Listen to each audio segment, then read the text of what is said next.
I'll be as old as that one day. Mum and Dad will have found new partners and will have lived their lives with them. It'll all probably have been for the best.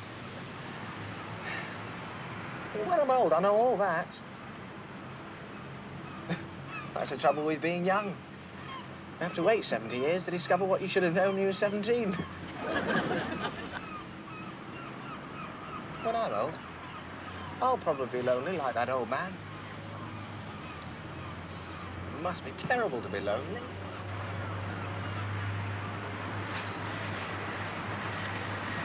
Excuse me, sir. Lovely afternoon, isn't it? Push off.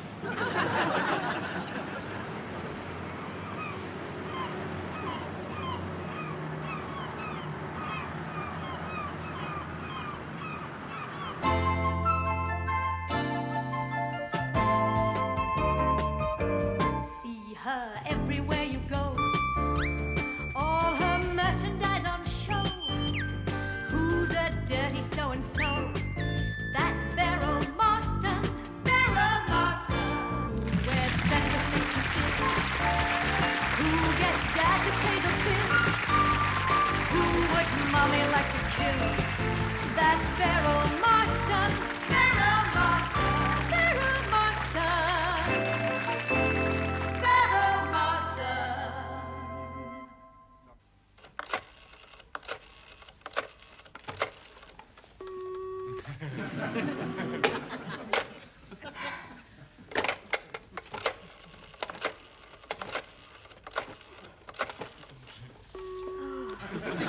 Get off the blasted phone, woman.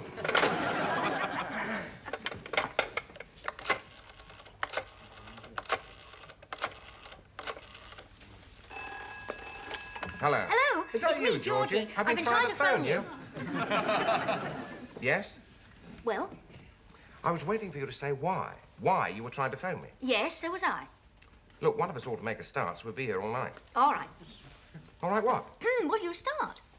Well, I was phoning you about Friday night. Oh, yes, so was I. What? What about Friday night? Well, that's why I was phoning you. Yeah, but that was why I was phoning you. Look, just a minute. Did you or did you not ask me to tell you why I was phoning? In fact, did you or did you not ask me to start? Yes, to both questions. Then will you shut up and let me tell you? Yes, but what you... Will you shut up? Listen, if you're going to speak to me like that, to hell with you.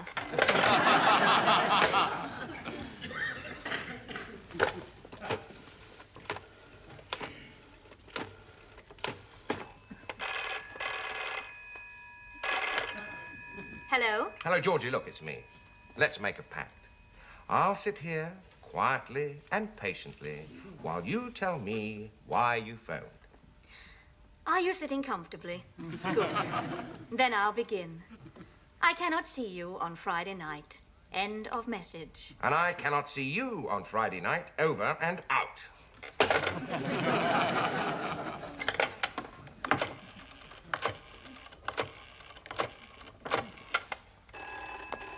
Hello. Hello. Look, I feel I owe you an explanation about Friday night. I have a business meeting. Well, me too. You see, I can't... Oh, just a minute. I've got a customer. Listen, pop round tonight for a drink, and I'll explain then. All right, but I can't stay long. I'm asking you for a drink, not the weekend. Divorce. I guess all in all, the main reason for it is marriage.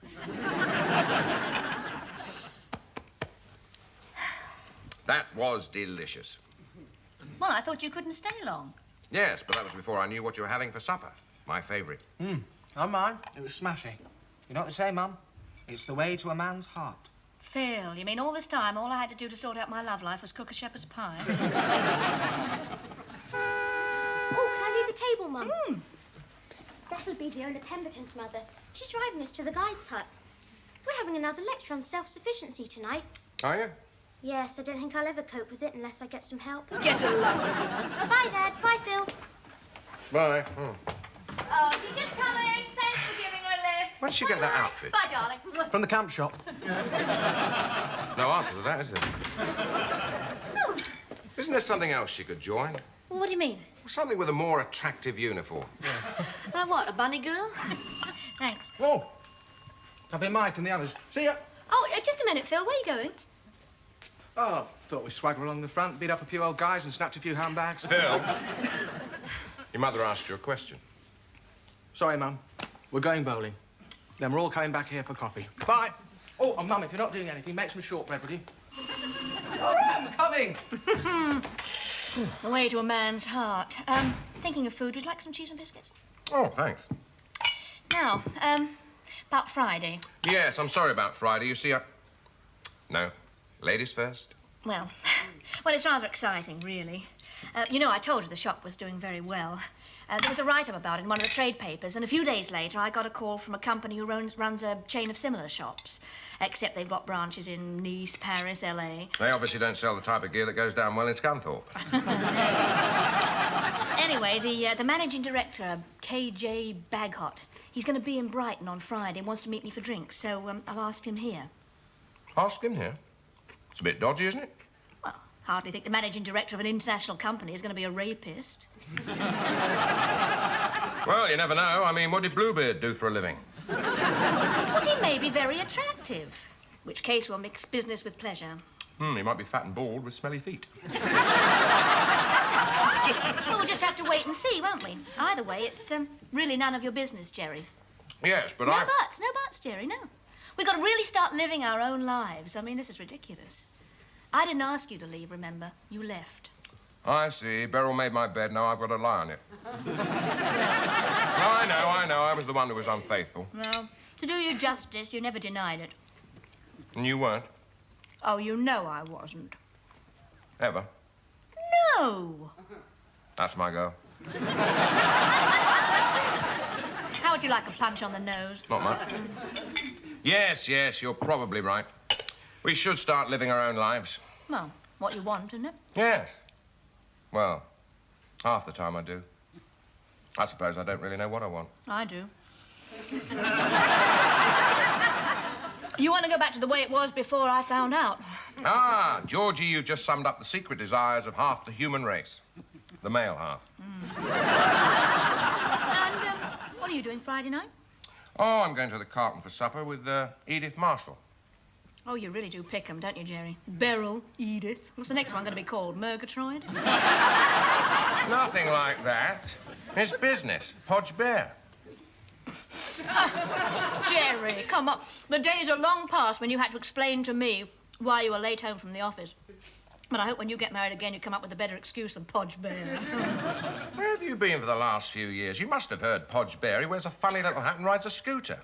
I tell you, Georgie, Podge Bear's the best thing since Paddington. Well, even if it is, what's it got to do with you? Well, our company's been thinking about going to merchandising for some time now. And the Podge Bear rights are up for grabs.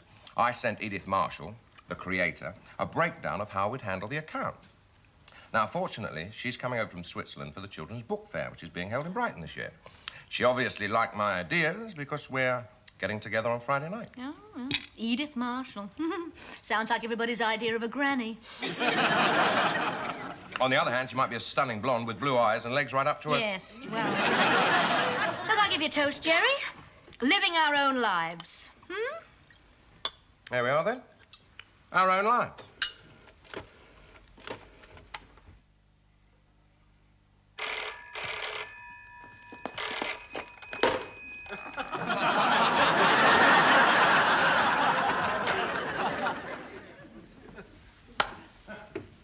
You want to live your own life? Live it.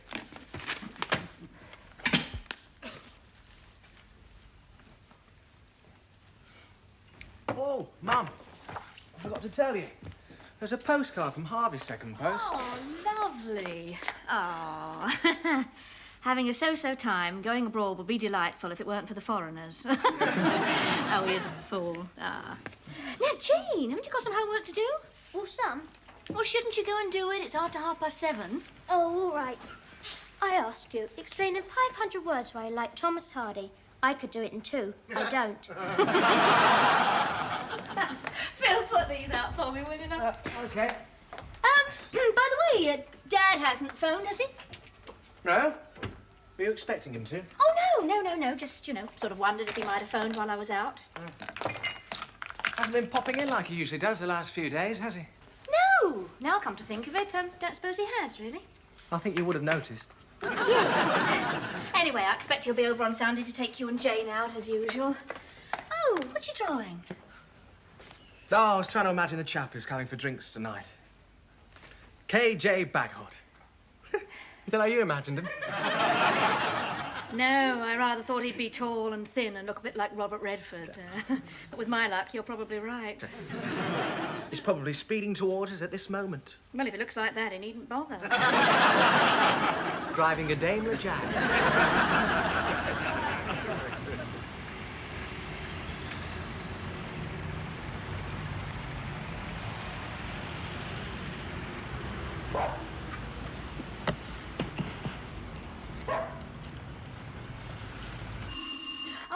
Quick, put it away, in case he really does look like that.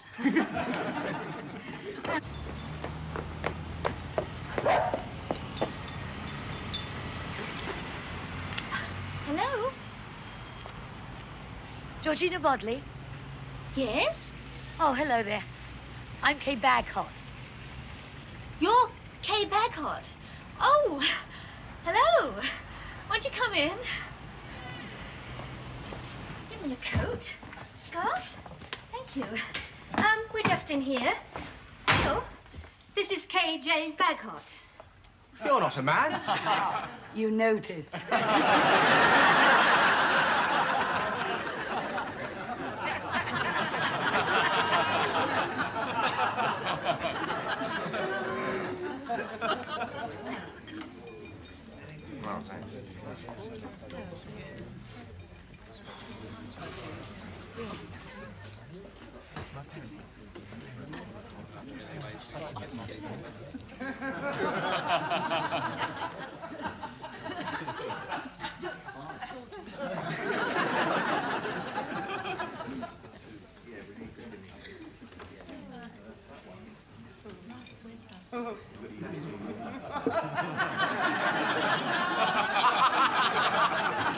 Hey, Mr. Bodden.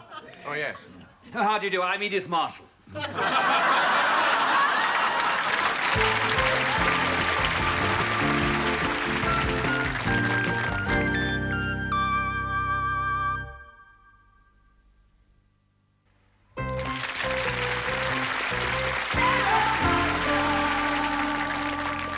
I go everywhere on my bicycle. It's marvellous for the bum and thighs. I just fold it up and pop it in the boot of the car, you know, whenever I go away on business. Oh, yeah, I'd be terrified to ride a bicycle in traffic. Oh, no, there's only two things you have to remember when you ride a bicycle.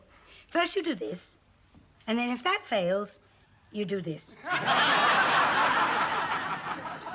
Gosh, she's sophisticated. Miss Baggott. Oh, do call me Kay. Kay. Can I get you another drink? Oh, well, I haven't finished this one yet, thank you. Then can I get you some more ice? Yours is melting.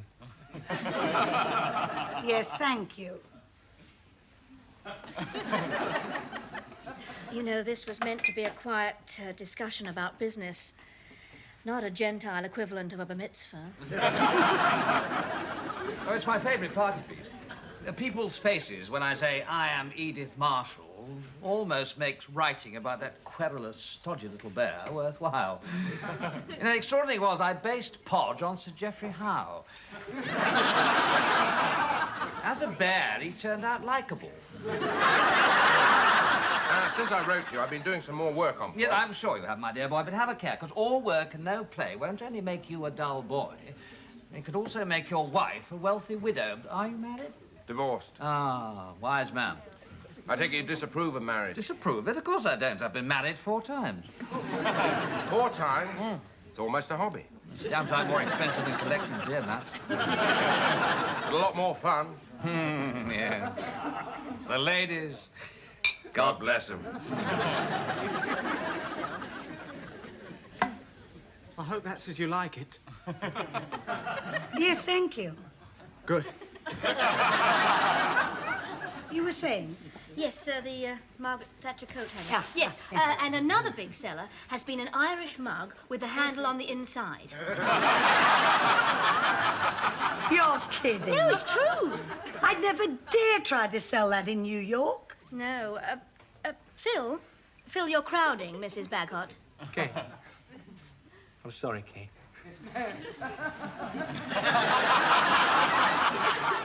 Phil, could I have a word with you, please? Phil, could I have a word with you, please? Excuse us, won't you?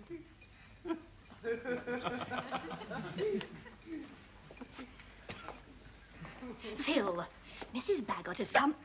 Kay has come here to discuss business with me, so why don't you go and see how Jane is getting on with Thomas Hardy? Must I? You must.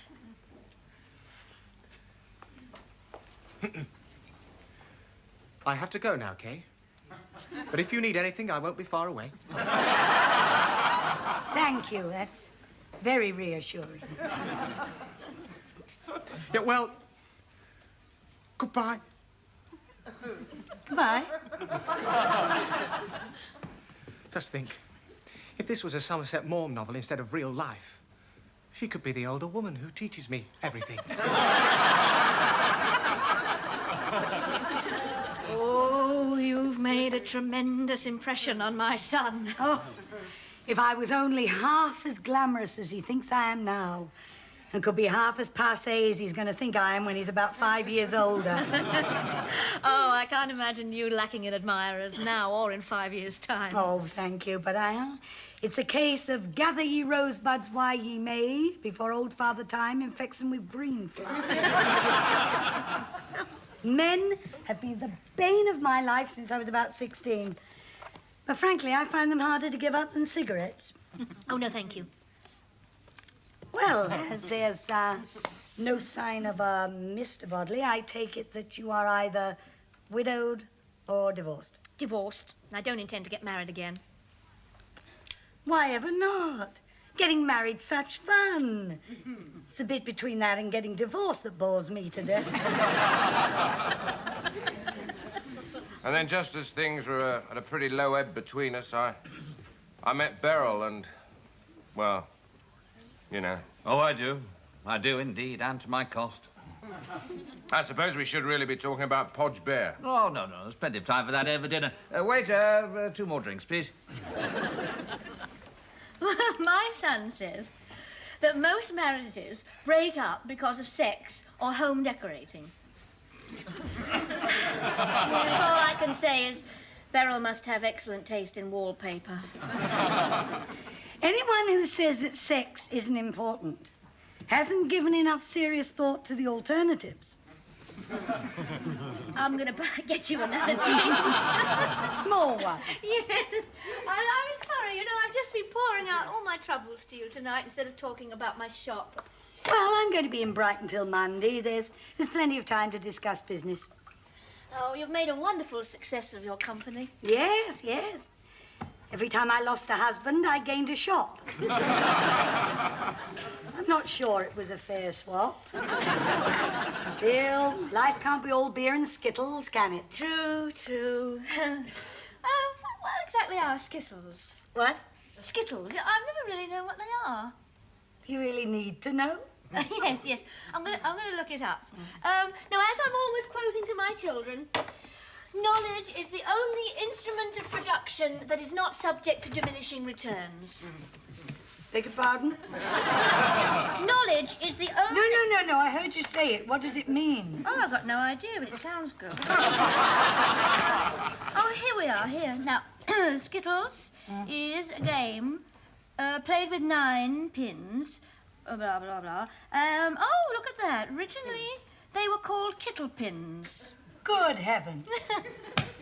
So much for knowledge. Yes. Oh, I miss him. Miss who? My husband. Ex-husband. Well, I miss him. We're living our own lives, shaking off our shackles, finding our own sense of independence, doing our own thing, going out. Yes, I get the general drift. Come on, blow. I'm sorry, I haven't cried, I feel such a fool. I haven't cried since we broke up. Well, there you are. Go ahead. Make up for lost time.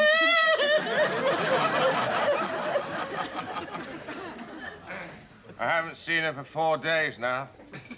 We made a pact to live our own lives. Well, of course, if that's not what you really want. What I want, if I really and truly knew for sure what I want, Ted, I wouldn't be talking about it. I'd be doing it! All right. There's no need to get excited. Edith Marshall, painting Edith Marshall. Edith Marshall, painting Edith Marshall. Porter. Yes? I am she. Who? I am Edith Marshall. Well.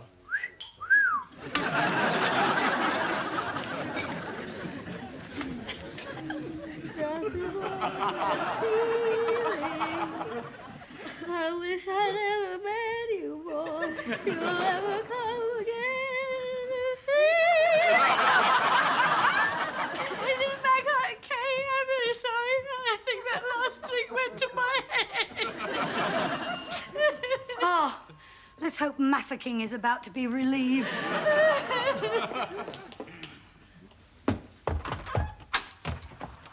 Yes? Mrs. Baggot? Yes. Oh, how do you do? I'm Edith Marshall. Oh, it's funny. You don't look a bit like an Edith. I am sorry to bother you. I didn't know what else to do. You see, Mrs. Bodley said that her husband... Ex-husband was with you at the Carlton. No, you did exactly the right thing. Jerry, come along.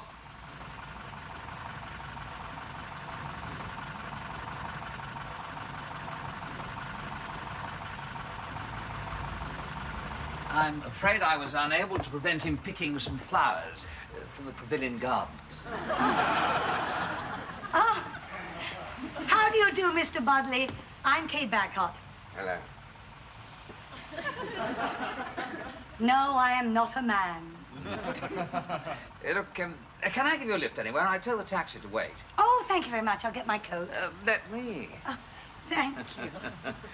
There. There.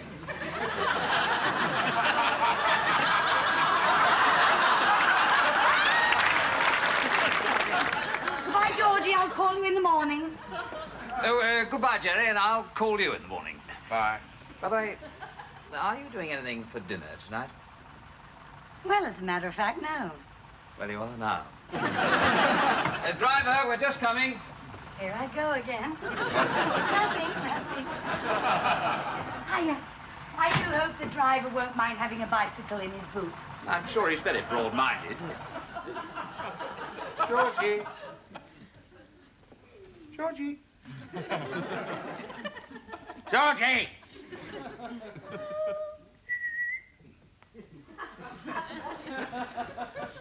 Everything all right at the shop? In the office? Yes.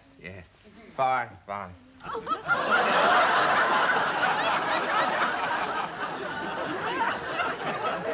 I'm gonna have a terrible head in the morning. Yes, bye. I bought you these.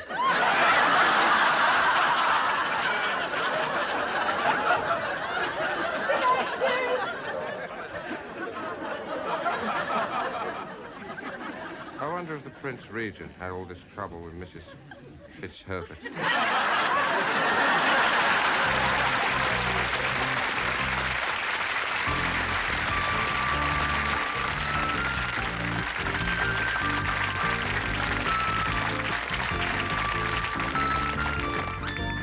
Beryl Marston, who makes all the daddies itch? Who's an irritating witch? Who's the girl we want to ditch? That Beryl Marston.